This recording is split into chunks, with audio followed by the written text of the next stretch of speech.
അതാണ് ഈ ഫണ്ടുകളൊക്കെ ഇവിടെ മേടിച്ചു വെച്ചാൽ ഞങ്ങൾ കോടികൾ ഇവിടെ വെക്കാനുള്ള പൈസ ഉണ്ടാവും ഇപ്പം. ആ രീതിയിൽ ആൾക്കാരാണ് നമ്മൾ ബന്ധപ്പെടുന്നത്. അതാണ് ഞാൻ പറയുന്നത്. ആൾക്കാരുടെ പേരുകളൊന്നും നമുക്ക് വെളിപ്പെടുത്താൻ താല്പര്യമില്ല. ആ രീതിയിലുള്ള ആൾക്കാരാണ് നമ്മൾ ബന്ധപ്പെടുന്നതും ഏത് രീതിയിലുള്ള സഹായത്തിനും എല്ലാ സ്ഥലങ്ങളിലും ചെന്നിട്ട് ഞങ്ങളെ അതായത് ഒരു ദാരിദ്ര്യം പോലെ പറഞ്ഞു നടക്കും. ഞാൻ എത്രയോ പ്രാവശ്യം കാല് പിടിച്ച് ഞാൻ പറഞ്ഞു അങ്ങനെ പറഞ്ഞു നടക്കരുത്, ഞങ്ങൾക്ക് നാളെ ജീവിക്കാനുള്ള പുറത്ത്. പക്ഷെ ഒന്നും കേൾക്കുന്നില്ല. ഞാൻ വേണം എന്റെ തെളിവുകളടക്കം വാട്സപ്പിൽ ഞാൻ കാണിച്ചു തരാം. ഇതിലൊക്കെ പറയുന്നത് എന്തായാലും ഈ കുടുംബത്തിനെ ഇവരെല്ലാം പഠിപ്പിക്കാൻ ഉപയോഗിക്കുന്നതിനോട് ഈ ഫണ്ട് 70,000 രൂപ ഒന്നും അവന് തികയാത്തുന്ന ആകെ ആ ഒരു കമ്പനി കയറിയിട്ടുണ്ട് 1 കൊല്ലം 3 മാസമായിട്ടുള്ളൂ. എല്ലാവരും പറഞ്ഞു നടക്കുന്നത് ആകെ 1 വർഷമായിട്ടുള്ളൂ. ആ 1.5 വർഷമായിട്ടുള്ളൂ.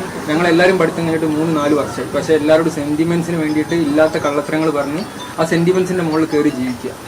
അല്ല, അദ്ദേഹം ജീവിക്കുന്നു, അതെല്ലാം അദ്ദേഹത്തിന്റെ കാര്യങ്ങൾ. പക്ഷെ നമ്മളെ കോട്ട് ചെയ്തുകൊണ്ട്, കുടുംബത്തിനെ കോട്ട് ചെയ്തുകൊണ്ട് ഇനി ഒരു വൈകാരികത അദ്ദേഹം സൃഷ്ടിക്കരുത്, ദയവ് ചെയ്ത് നിർത്തണം.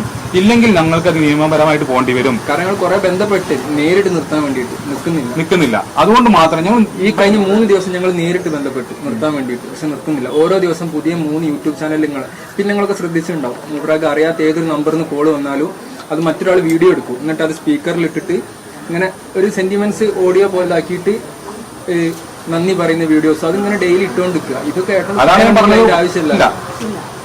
അയാളെ മനാഫ്ഖാനെ സംബന്ധിച്ച് അയാളെ കാര്യം എന്തായിരുന്നു? അർജുനെ കണ്ടെത്തുക, ലോറി കണ്ടെത്തുക, പിന്നീട് അയാളെ പേഴ്സണലായിട്ട് കാര്യം. പക്ഷെ ഞങ്ങളെ വോട്ട് ചെയ്തത് കുടുംബത്തിനെ മറ്റുള്ളവർ മുന്നിൽ വ്യക്തിഹത്യ ചെയ്തത്. അത് തന്നെ പറയാനുള്ളത്.